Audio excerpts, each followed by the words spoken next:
عامل ايه؟ انت عامله ايه يا نيره؟ اخبارك ايه؟ كله تمام الحمد لله. وحشني يلا جدا جاهز نطلع جدا الأول؟ جدا. ماشي وانت كمان والله. ربنا يلا خليك يخليك. معايا بعد ماشي. الاد بريك. بص الاغنيه بتخلص في اد بريك وهنطلع مع بعض على طول. ماشي يا نيره. يلا. في يوم من الايام هيقابلك شخص يقول لك انا غير كل اللي عرفته. هتقعد معاه وتحكي له كل التجارب اللي انت مريت بيها. هتحكي له ازاي عانيت في كل التجارب اللي فاتت، وازاي ضحيت، وازاي انك انت كنت طيب وجدع وابن بلد، وسبت للي فاتوا كل حاجة. سبت لهم كل حاجة عشان بينك وبينهم عيش وملح. ساعتها هيقول لك انا غير كل اللي فاتوا، انا غير كل اللي عرفته، انا حد تاني خالص.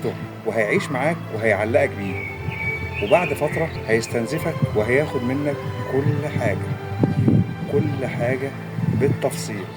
لما تتعلق بيه وتبقى عارف ان ده اخر شخص انت ممكن تثق فيه، وبعده هتموت الثقة جواك، بعدها هتتكسر كسرة كبيرة.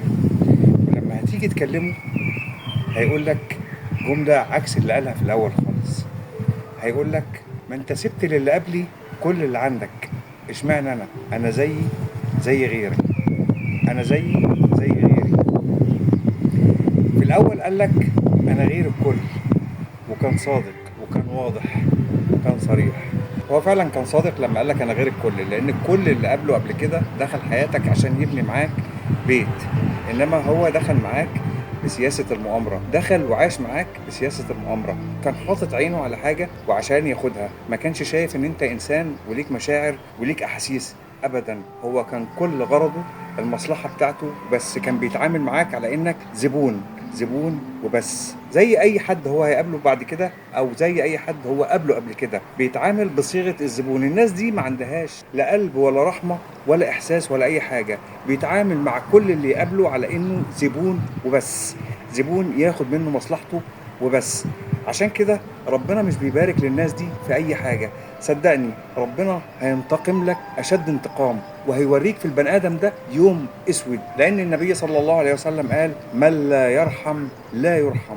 فاللي دخل حياتك بسياسة المؤامرة والتخطيط والتدبير عشان ياخد منك مصلحة معينة، اعلم ان ربنا سبحانه وتعالى هيوريك فيه يوم اسود. فما تزعلش، واحمد ربنا على ان الشخص ده مشي من حياتك. وصدقني لما يمشي من حياتك ربنا هيفتح عليك جدا، لان انا واثق ومتاكد ان في عيشته معاك كان ربنا مضيق رزقك وكان قافل عليك. هو ربنا سبحانه وتعالى ما كانش مضيق عليك عشانك انت شخصيا، بس هو كان مضيق عليك لان هو مش عايز الشخص ده يشوف معاك نعمه.